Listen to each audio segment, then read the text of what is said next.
Hey, welcome everyone to the June Psychosomatic Conversations. And the question that we've put up today is, why would psychosomatics assist me as a student or as a client?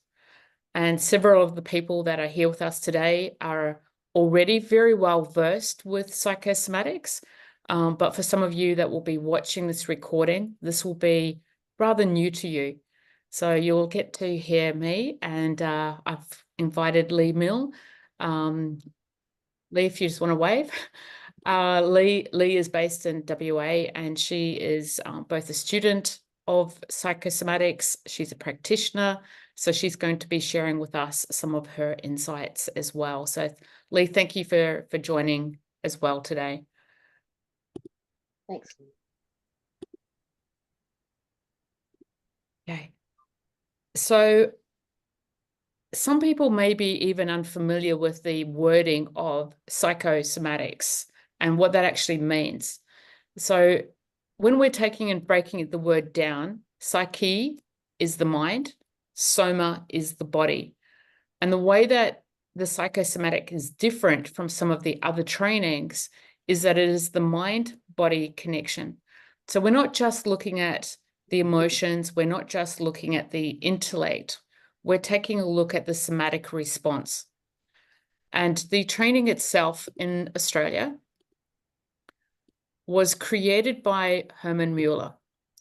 So Herman Mueller, he basically started his journey through his entire life, but in his 50s, he started to put together the psychosomatic therapy process. And his earlier experience, he was part of a team of people that were charged with the responsibility of taking young kids that had been institutionalized and were not living a very nice life at all.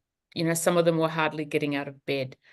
And the formula that they created for these kids was a safe environment, new opportunities to learn skills, and to be supported through that learning.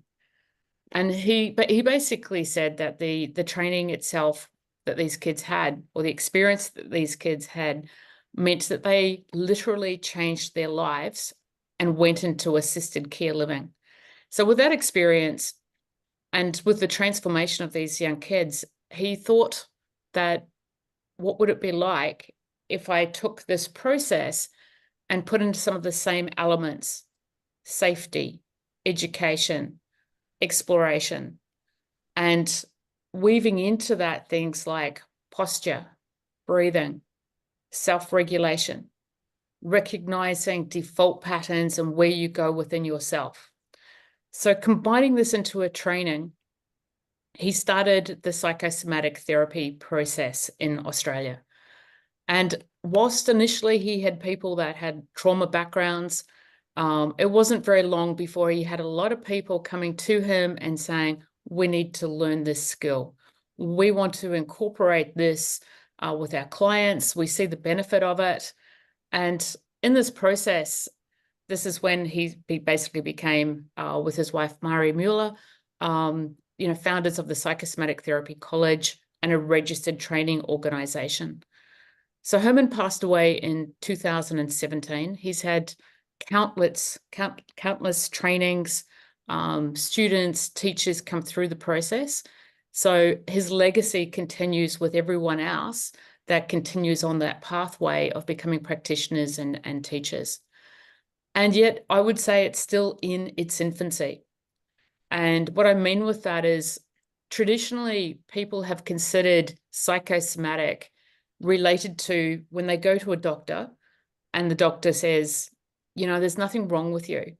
We've done the bloods, we've done the tests, it's psychosomatic. And in some respects, that is also true of the psychosomatic aspect is true. When they say it's all in the mind, what they really mean is it's actually in the emotional component that gets stored in the body. There's nothing physically wrong with you at this stage, but because you've got suppressed emotions, you're not used to, well, they're basically storing them in the body. That becomes pain, body tensions. So what we start to see with certain people that will come to us as psychosomatic therapists, they'll be wanting to take a look at what's occurring in their body.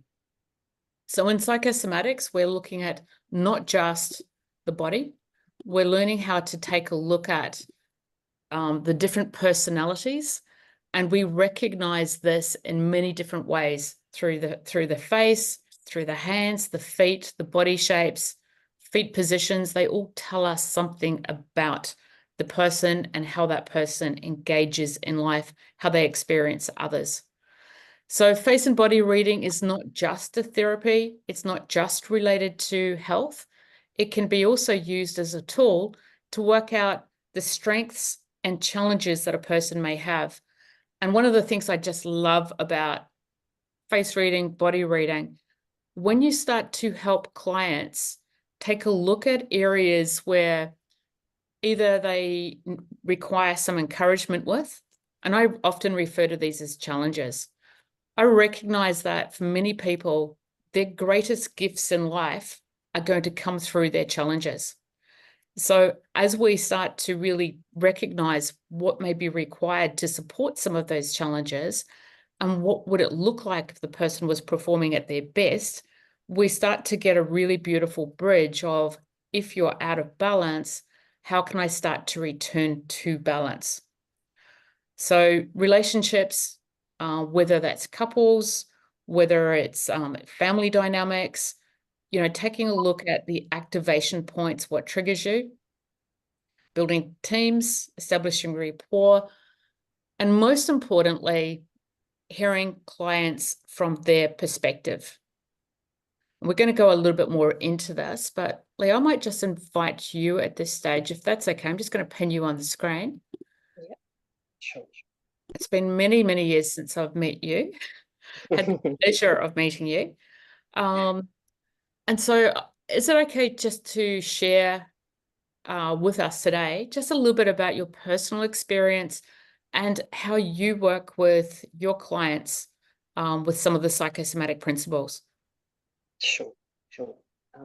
Thanks everyone for joining in. Yeah, so my background is initially as a hypnotherapist, psychotherapist, and then I studied psychology, and I've been working quite extensively over the last couple of years in domestic violence, sexual assault. So I've had a lot of trauma presentations, and now I'm in private practice, working with mostly traumatized clients, but also grief and loss. And you don't normally go to a psychologist unless there's something wrong. So working with clients initially, when they come into the room, you'll have, I guess you have to use both a evidence-based scientific perspective when you're looking at clients, and then also the holistic perspective, which is the psychosomatic. So I draw on both, and I find that from a professional stance, yes, people are expecting as a psychologist that you'd work at a certain level, but then there's the human aspect, and the psychosomatics really, really helps you make that really strong connection with your client. An example of that would be a client who has been referred by a GP for grief and loss. Say she's lost her husband, walks in, sits down, head down, eyes down, shoulders forward, hunched over, chest pulled back. You may ask questions, to get your initial information from the client, but maybe the information's not forthcoming because to even talk about her situation's a bit overwhelming. But then when you start saying something, a simple sentence like, I can see how much the loss of your husband has impacted you, because you're shot from a psychosomatic perspective, your head's down, shoulders are over, chest is back, armoring, contracted, your energy is really contracted, and straight away they'll look at you with a stunned kind of look on their face. How did you know that? Well, the body's telling you that.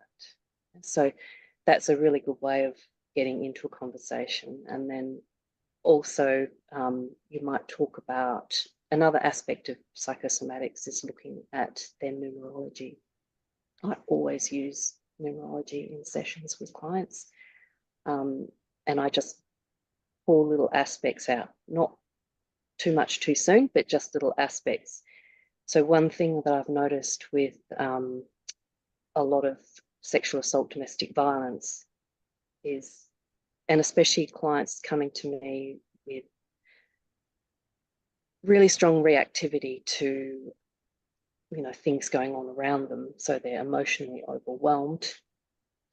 Usually a lot of them have 3 in the numerology.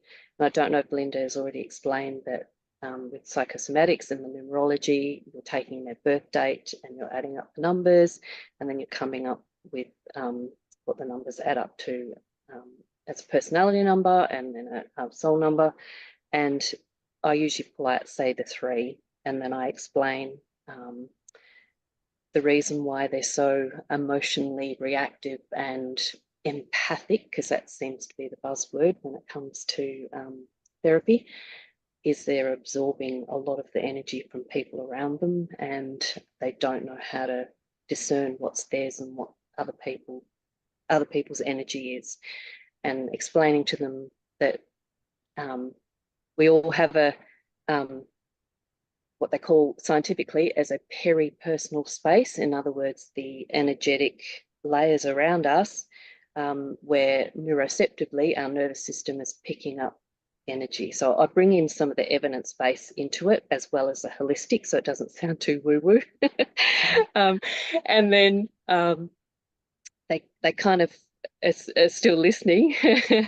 And then I say the reason why, you know, you're naturally attuned from your energy, your vibration, your ability, your neuroceptive ability to really absorb a lot of energy and environment around you, because your peripersonal space allows that. And yeah, a sense of overwhelm, and then I will say something positive to make them fit, because usually what happens is the breeze, the emotional overload, they may feel that they don't trust their body anymore. It's their enemy, because they get too overwhelmed by what's happening to them. So when I explain to them, you're very lucky, what a beautiful gift you have to be able to read that energy. Up till now, you may not have realized that that's a gift, but in days gone by, what research has found is that people with that ability, they would put them on the periphery of the tribe, and they would be the ones that, if there were people coming in from neighboring tribes, they would immediately pick up whether the intent, in other words, the energetic information going out to people around them, was of good intent or bad intent. So how lucky are you to have a gift like that? And immediately them thinking that, what is wrong with me? I'm broken. I'm just so emotional and overreactive, suddenly becomes this amazing ability that they have. So pulling in both the, you know, the evidence base and the psychosomatic, and blending them together, integrating them, can really, really help when it comes to therapy. So that's just an example. And then, I mean, I can go through each of the different numerology and just name different things. So that's good. Can you tell me, do you use any face reading with your clients? Yeah, I do. Yeah, absolutely. So, you know, like if you're talking to a client and they're sort of, I might just explain face reading just before I get you to come back and say, is that okay? Yeah, absolutely. Okay, so as we're taking a look at face reading, you're starting to look at the blueprint of a personality. So the face shape that people have different characteristics, and how that's going to show up in their behaviors, their attitudes, how they process information. The right side of the face is the mask that we develop in order to feel safe and protected. So as we're taking a look at the differences between the right and the left, we start to meet, who do I need to be to fit into the world versus how am I experiencing my world? And so those shifts can be really, really major. We take a look to see if the person has sharp features, whether they're more softer, and that will influence the way that they present themselves out into the world. The certain facial features will start to change with habitual emotional patterns. So when we see someone doing a micro expression, from Paul Ekman's work that he noticed, when we see the micro expressions, they're in the moment, they happen really fast. It could be like the shock, or it could be being angry, with the brows coming together.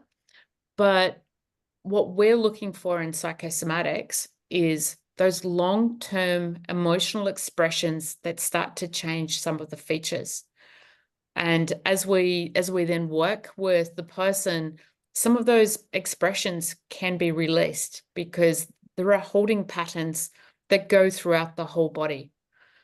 And one of the beautiful things when working with clients from a psychosomatic perspective is if a pattern is showing up in the face or the body, and it's showing up 2 or 3 or 4 times, those patterns magnify each time that you see it in a different place.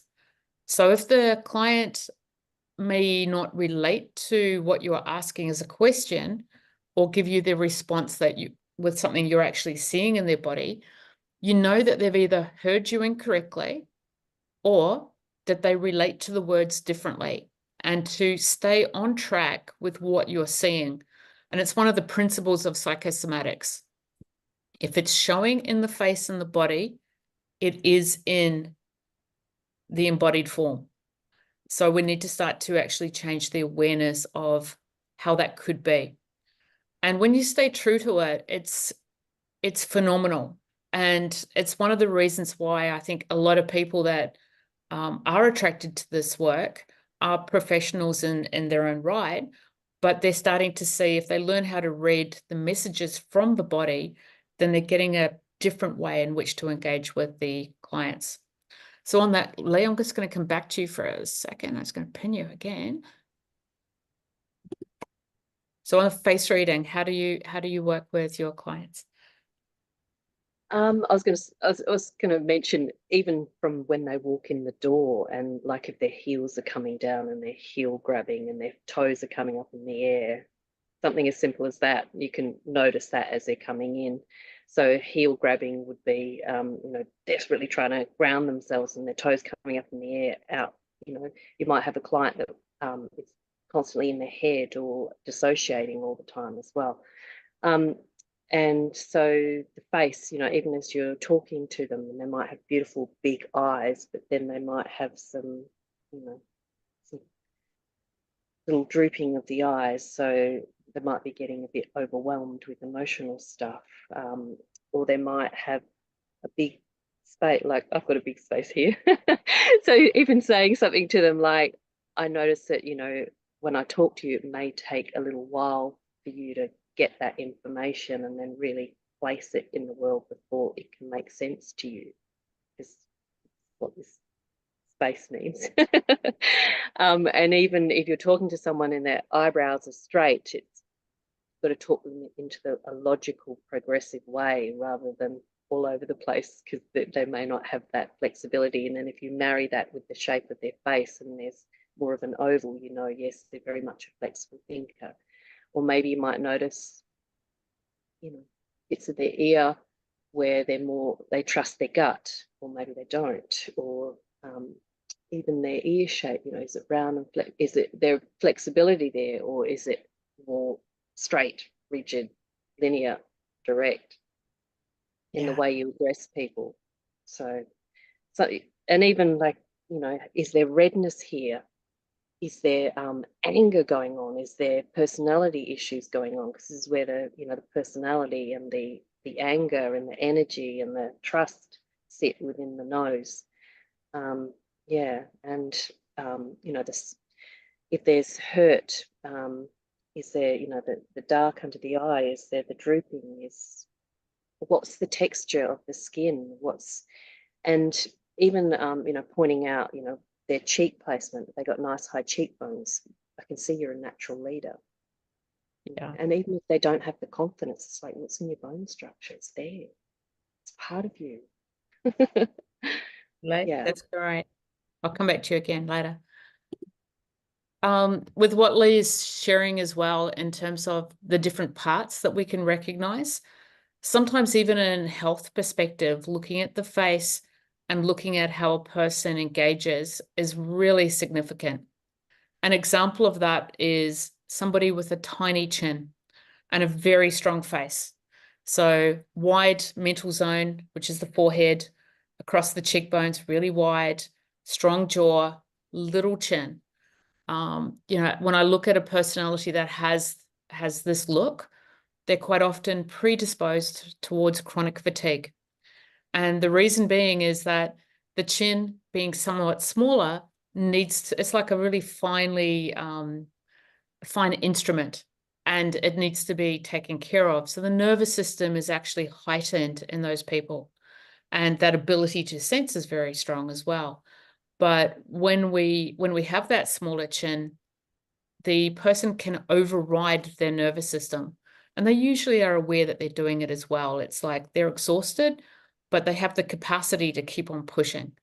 And so when we notice those sorts of things within the personality type, then we can get them to be with themselves in a different way. And there are certain patterns that we start to notice in the body. And one of them in psychosomatics relates to breathing. We've talked briefly about posture, and the posture is incredibly important, as with the foot placement. But taking a look at how people breathe is significant in terms of creating a resource that is available for every single person on the planet who is alive, and it is free.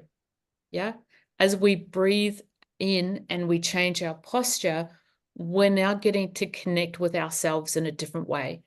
So in psychosomatics, we learn how to recognize the patterns of fight and flight, freeze and fawn, and how they actually show up in the physical form. And just with that, I'd like to invite you into a little bit of a somatic process.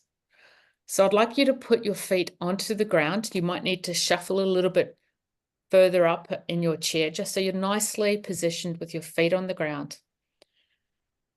And as you're breathing, I don't want you to change anything at all in your breath. I would just like you to notice, how are you breathing at this moment? Is it high? Is it shallow? Just notice. And now I'd like to invite you to consider what parts of your body are moving with your breath without changing anything. So as you notice what parts are moving, I'd like you to invite your breath just down towards the back of your neck, into your shoulder area, and see what it would be like if your breath could assist the movement of that part. Now coming into the back of the thoracic, could you invite your thoracic to move with your breath? And just to be aware of whether or not your body wants to play along with this or what your body's doing. And just take a few breaths in and out. And as you're doing this, do you notice any difference with now the front of your chest and whether it's moving?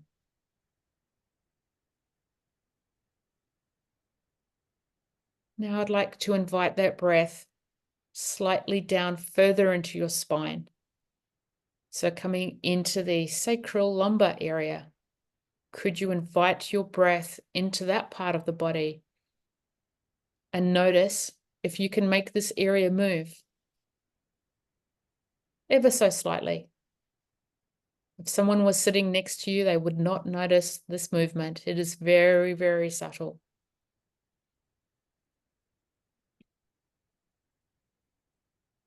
And on the next breath, I'd like you to gently, very, very gently, push your feet into the ground whilst you take that breath in. You might notice the activation of the quads and just release and notice. And again, just pushing gently into the ground. Take a nice big breath in. Just notice if there's any difference in how you're breathing. And in this last time, we're going to come into the coccyx. And again, you can press into the ground. Notice the coccyx move. You might notice an elongation of your spine. And just to relax. Letting that fully go in between breaths. Now, if you could bring the awareness round to the pelvis bowl. And to notice now, are you breathing into your body any differently to when you first started?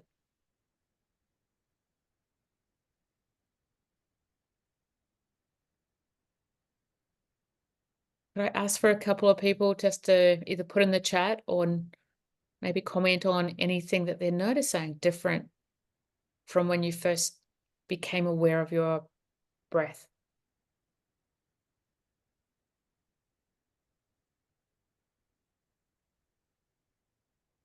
Thank you, Linda. So what I noticed was when I first started breathing, that was just quite shallow, but really just in my chest. And the rest of my body was quite stiff.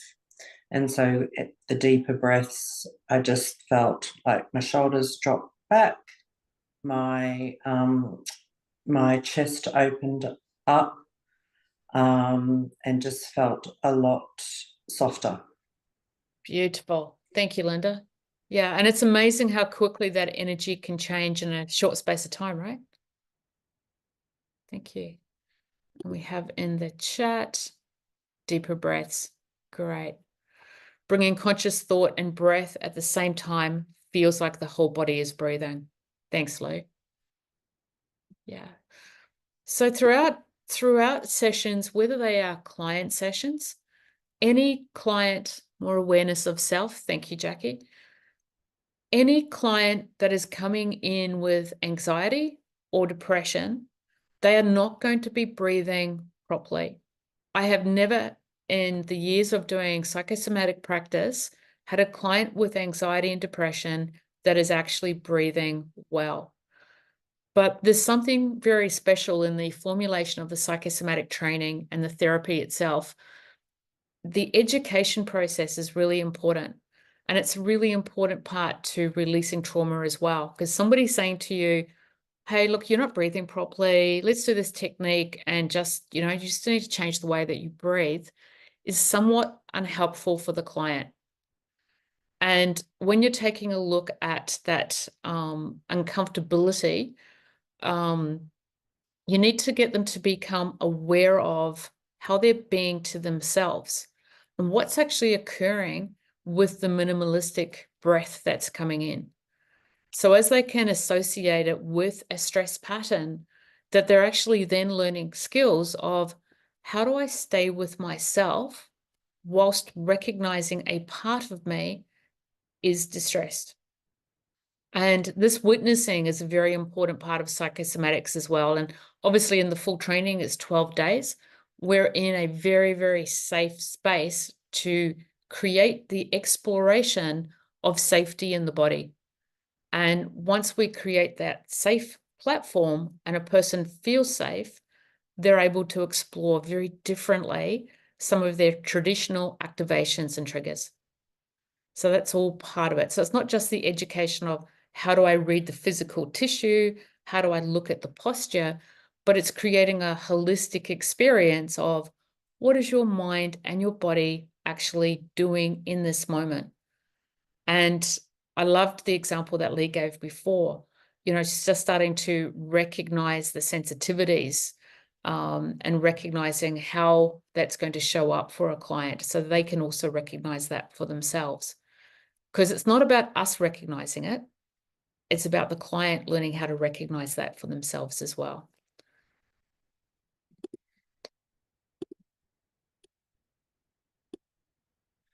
So I remember speaking with Herman many years ago, and I was asking him about some of the areas of how we brought the course together.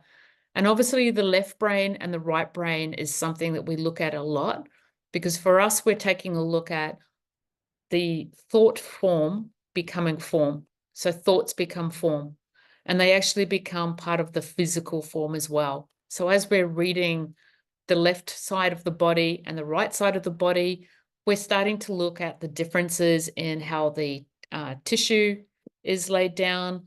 We're starting to look at some of the attitudes that reside in the muscles and the tension.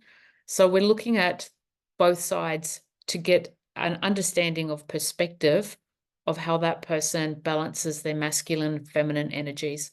And we refer to it in psychosomatics as the masculine and feminine. But if you are wanting a more logical, practical terminology, you might go mind and emotions. Does my mind have a different story to my emotions? And for many people, the answer to that question is going to be absolutely. The mind likes to understand, and it particularly the left side brain, it likes to understand. It likes to create logic and like being rational, practicality, and it will often justify situations. So the justification could look like, yeah, my childhood wasn't very good, but I know that they love me. And they had a really hard upbringing from their parents, so they didn't have the skills to love me the way that I needed to receive their love.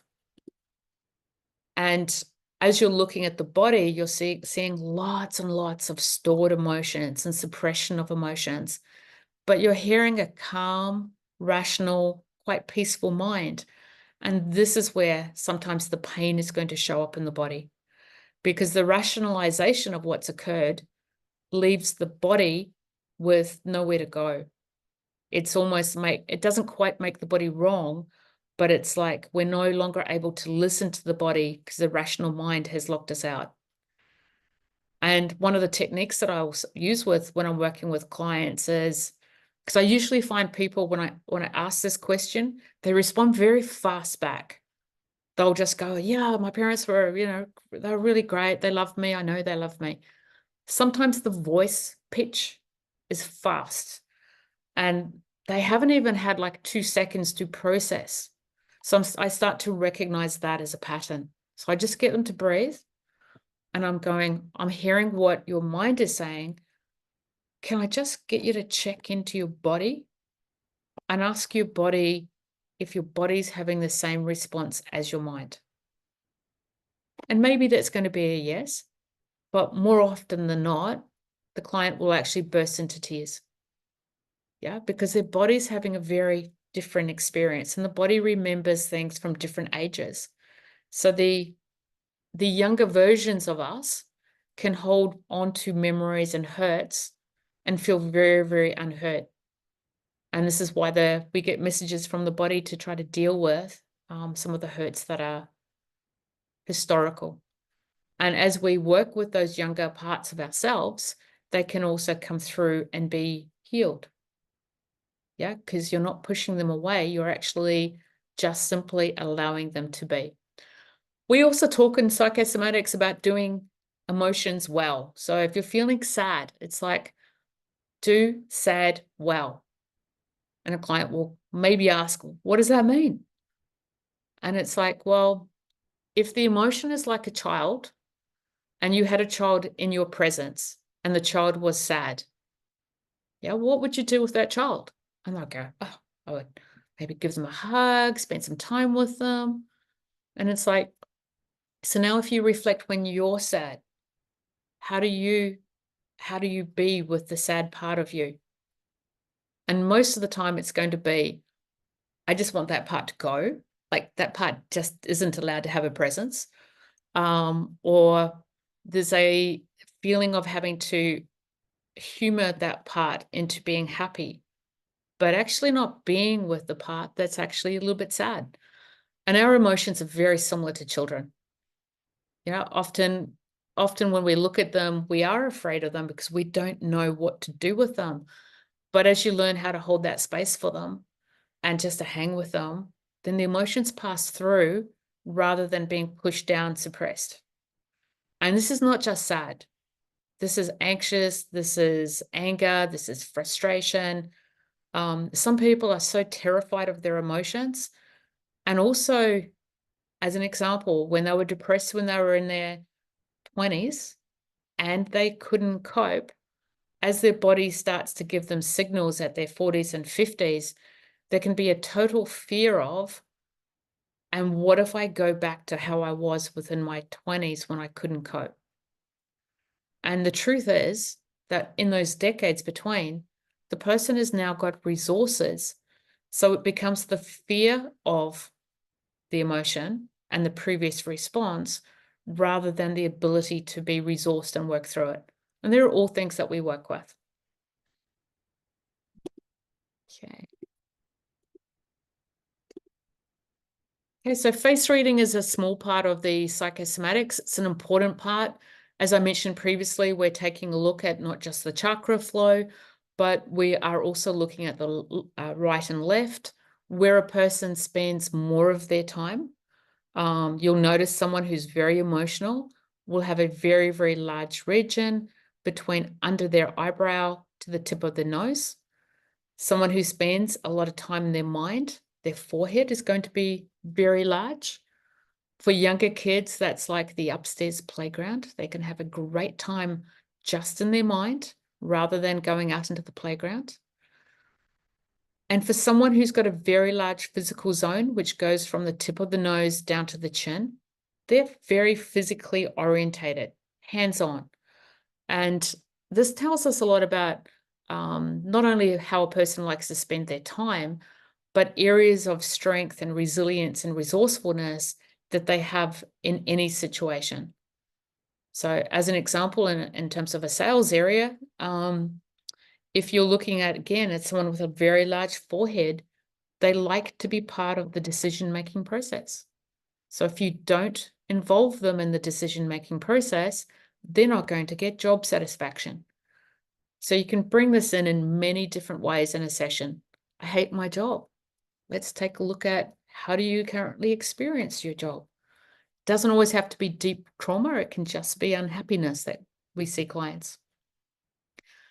The masks show up not only in the face, but the armoring of the body in terms of the tissue. We're looking at the voice tone. We're looking at, as Lee mentioned, the shoulders being rolled forward, what the stance is like. And throughout that, we're looking at changing some of the awareness around us. We've mentioned the emotional component to illness. And this pretty much goes, there is always an emotional component to illness. So as we get to understand our body more and no longer be afraid of it, but to start to really hone into listening to its messages, we're already being given information of what is required for our healing. And the body is constantly regenerating itself. So as we change our attitudes and our beliefs, we're opening up that possibility for changing in our health as well. There are certain emotional patterns, as I mentioned, that change the physical form. So when you're working with a client and they've got suppression of emotions, we are looking at things like these red, deep lines that come through a habitual frown. And if you were to put this face on, bring the eyebrows down, bring them together, and feel into the sensation in your body, you'll notice the intensity of the mind. As we notice that the lips have been brought in, we notice that this person has for a long time felt he cannot speak. So by inviting a conversation, by just recognizing this pattern, we now have questions that we could ask as a practitioner to this client based on what we're already seeing. This gentleman also has some patterns showing up as fear patterns that come from childhood.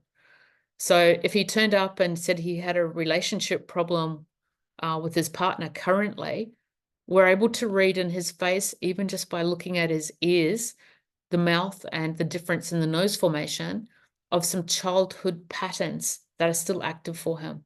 So the problem is not going to be his current relationship. It's going to be his historical relationships. You'll notice in the previous picture, we've got eyebrows and eyes that are really close together. This is a sign of a fast thinker. Whereas when we have this beautiful gap, this is someone who needs time to process information. So just knowing that, we're going to interact just with that one comment. We're going to interact with these people differently.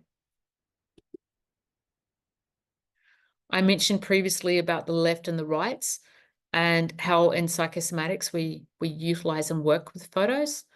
You might notice at quick glance that there's several things that are different between left and right with this gentleman. And as people meet us, they meet our right side, not our left. So our right is the mask we create, and the left-hand side is our internal world. So when we look at the personalities that present between two rights and two lefts, we might notice that we would treat these people differently. And this is part of the journey of what we teach you how to do as well in psychosomatics. This also starts at quite a young age. So you might take a look as a teacher and go, how would I treat this child if he was in my class? He's 15 in this photo. How would I treat him? And if this boy was in my class, would I treat him any differently? And for most people looking at these photos, they'll see this one looks much younger than the boy that we saw earlier. So what does that mean for him? He's presenting on his right side, the public face, stronger and tougher than he feels on his inside. There's something that is really difficult for people when they have this experience. They often will feel unseen by people that tell them how strong and confident they are. Yeah, because it's not their feeling on the inside. So the photos can work with us to support what we do with them. 2 years later, he's looking like triplets in these 3 photos. His emotional intelligence has caught up. How he's feeling is now matching his outside world. And again, this is one of the most amazing things within psychosomatics, that the face and the body change as your internal environment changes. So there we got the before and afters, and you can see just how much that change has taken place. So I mentioned before about the safety, and I've just put down a couple of comments here. But if we've never been shown it, we may not know how to access it. If we haven't been shown it, if we have been shown it, but the environment hasn't been safe to explore, we may reject it. We may reject it if we don't feel safe, regardless of the environment. We know we are safe, but that can be intellectual and the body can have a different dialogue. So that brings into the historical safety. Gaining understanding through the educational process, how to recognize your own triggers, both the root of the actual trigger or activation, but also the route it takes. So I've spelled that R-O-U-T-E, because there is a pathway that it actually takes, and we'll start to recognize that pathway. As we start to recognize that pathway, we can recognize some ages. So with the psychosomatic assistance, where have I gone? What are my default coping patterns? And as we learn those and befriend those, then we get to change them. Another key area for me, I always have clients working on this, exploring their internal dialogue and how it supports them. So when we're taking a look at some of this, and even like triggers, you might sort of go, well, what would be a trigger? But for me, a trigger is anything at all where there is an over-activation, because these triggers can often suppress people from speaking up. They've got so much suppressed emotions that in the moment they know that they're not able to speak, because if they did, they would have the potential to annihilate a person. So that's one example of how a trigger might take place. Yeah, they just made a comment about my code. I feel like I want to, hit them. So it's like, goes down even further. So these are some of the areas that we're looking at. Mara, is it okay to invite you to have a few words? Of course. Thank you. So I've had the privilege also of teaching Mara many, many, many years ago, and you work very specifically with your kids. Would you be able to share anything about that or your personal insights on? Well, I'm a mum of 5 beautiful special needs children with many, many quirks. And I'm also there, we also have them for homeschooling. So we use psychosomatics every day. So it's like you become you become so much more aware and be able to pick up your observations go through the roof. From the way they wake up in the morning, how are they walking, what are they doing, to what words they choose to use, to how they represent themselves. It gives me a heads up for the day, but also throughout the day, I use it to help empower them so they can recognize their strengths and their challenges just through day-to-day activities. Like even when the children do group activities or meet other people in the park, they've got little tells that they know if another child has a really big emotional zone, I can go to them and I'm safe. Whereas I've got another child who likes to sit and be nice and quiet. So he's looking for somebody with a large mental zone. So he can just sit there, be separate, and still be able to fit in. So these are different things that even the children use and they've learnt when we're out of the house. But also they do it on their siblings. So it's like a fun game. It's like, now you've got this, so that means this. Or had a child who goes up to people and says, you act before you think, and then walk away. And I'm like, yeah, that's right. But we don't always say it. We don't know them. So it's a beautiful, amazing experience that is benefiting the children every day. It's and it's really, really good to be so aware and to be able to pick up on all those small things. So I think it's great. It's just something that rolls into your day to day and you find that you're doing it even without thinking about it. And it's beautiful to see the knock-on effect to help give my children confidence. And then they share that with other people. And it's just wonderful. I love it. Mara, thank you. Whilst we're here, Cynthia, do you want to share any ways in which you use psychosomatics with clients or people that you interact with? Thank you, Linda. I appreciate the invitation. I've been using psychosomatics daily for most of my time with it. I started in 2007, and like Mara was saying, it becomes an everyday aspect of yourself where you see someone walking down the street, foot point is key. And even though you can't approach them, your heart reaches out towards them, that you do wish for them to have a different aspect of life. And just because we have the awareness doesn't mean that, wow, my heart's heavy in that. I'd love to be able to make a big difference in everybody's world, but we are aware that everyone is on their own path, as we are all here today, that we have this opportunity to work with other people.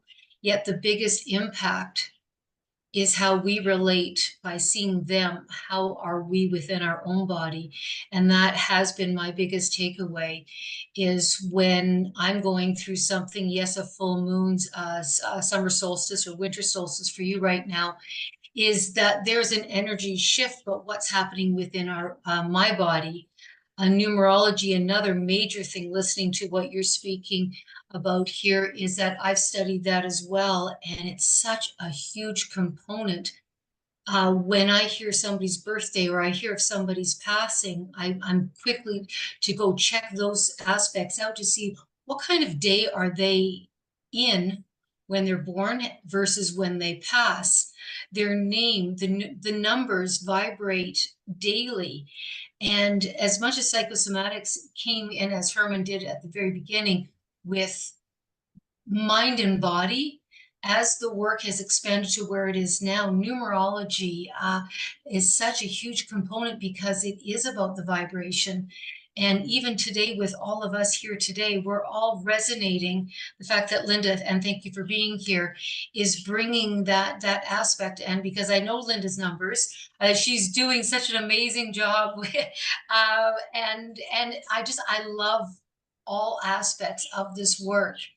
And for me as a teacher, then had to stop, and I chose to stop because there was other aspects of my lifestyle that between grandchildren growing, I was able to influence them based on me not necessarily teaching, but living this work. That foot point wasn't so much about me saying, hey, straighten up your foot point. It was how to interact with them, saying that they either were looking for support or self-absorbed in their own aspect. And this work is so illuminating. And you're right, for everyone who's speaking today, and Linda, again, that you're bringing so much awareness that I love coming to these meetings, because even for a veteran as myself, there's always another aspect that's, whoa, yeah, that is so still important, or I never thought of it that way. So thank you very much for including me. Thank you. And I'd like to invite Lou as well. Lou, do you have anything that you'd like to add or share? Well, really, thank you, Linda. On the back of what Cynthia was saying, most of us are in the human domain of also being responsible for the direction that our own thinking, our own physicality, they're our responsibility. Most of us are still, I mean, one of the great things about doing psychosomatics was that when somebody else was unraveling in front of me and beginning to identify themselves, I was able to see how that also healed me, and or in some way, maybe not in exactly the same way, because of the uniqueness of each individual's blueprint. But from my point of view, the strongest reason to keep coming, despite my long association with psychosomatics, is that people say, heal thyself, healer. People say, those that are psychologists, work with your psychology, because when you're with yourself, there are levels of denial that won't be accessed another way than when you interact with others in this mind-body connection.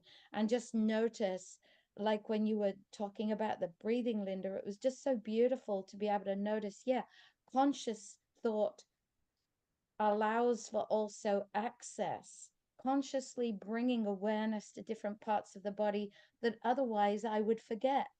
And just exactly the same as right now, I'm in Tasmania, Australia.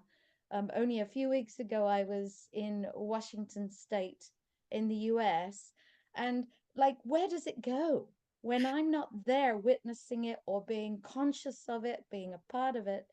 And then where does Tasmania go when I'm there? It's just like, yeah, the space is so profound, so deep, so big, and conscious thought or conscious being allows for present moment awareness for me.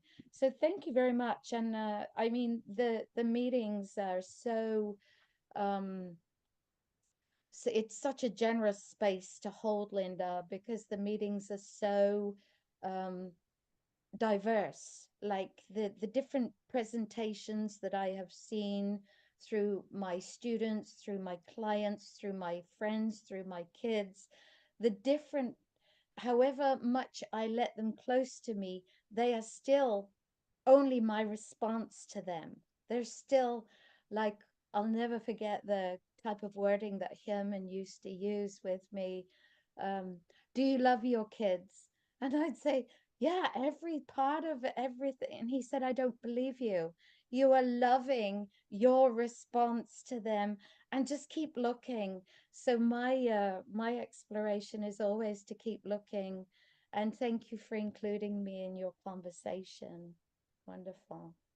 Absolute pleasure. And thank you for everyone that shared, Lee as well, Cynthia, Mara.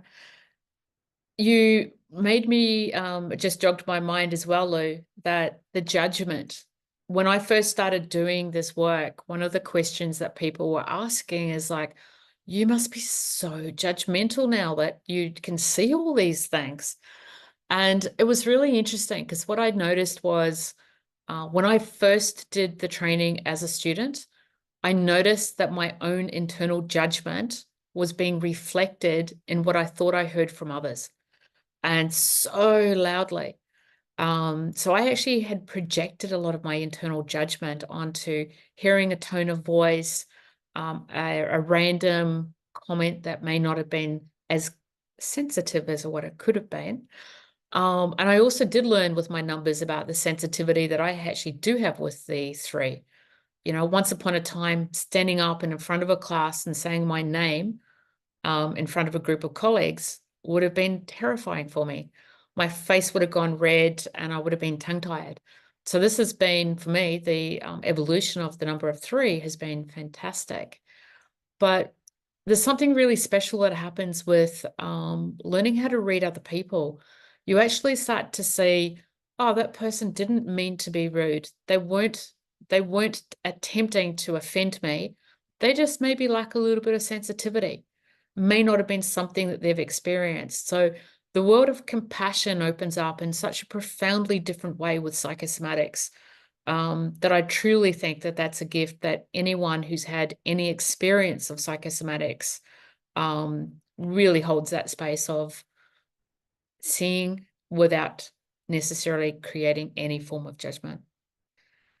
The other thing I wanted to share with you, I'm just disappeared for 1 second. If you do want to know more about psychosomatics, we will be sending you all a email. It will have links to different courses. Christy, Sean, and myself. Christy and Sean couldn't be here today, but they send their love, and we're all doing an online psychosomatic training together. So that's 66 hours online.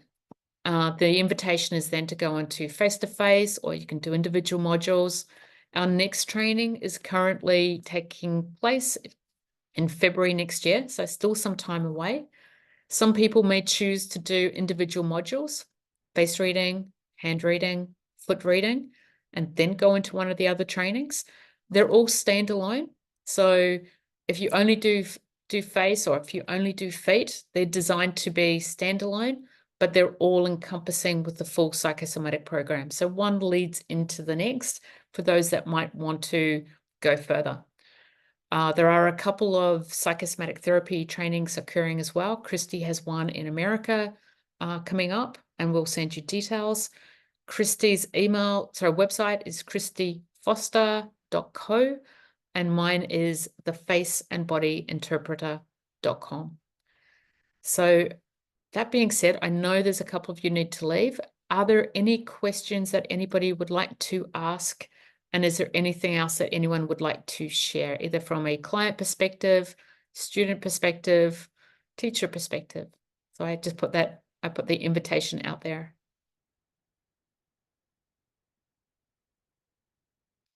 We did have one question about feet, because we've mentioned feet point a few times. So the ideal foot point is, if you have your 2 feet like this, you need to make room for an extra foot in the middle. And the foot point needs to be straight.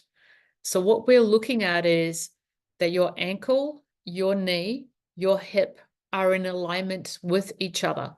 And that needs to be in alignment from both front view as well as side view. Many people will have the alignment when you look at them straight on, but when you look at them side on, you'll notice that the knees are locked and most of their body is forward. If the majority of the body is forward, or even if 60% is forward and 40% behind, and what I'm referring to here is a plumb line that starts at just in front of the ankle. If you've got your body forward, you are ahead of yourself. Your sensory awareness is out into the public arena rather than positioned nicely over your body. And what we tend to find is that is exactly what occurs for a lot of people. They're so intent of being concerned about how safe they feel in the world that their attention is outside of themselves. And that's all part of the psychosomatic awareness. Okay, everyone, I hope you have a lovely month. We'll let you know the topic for the next month. And thank you for joining us. Lee, massive thanks to you. Mara, thank you. Cynthia and Lou and Linda as well, sharing too. And to everyone else who's turned up or listening to this recording. Thank you. Thank you.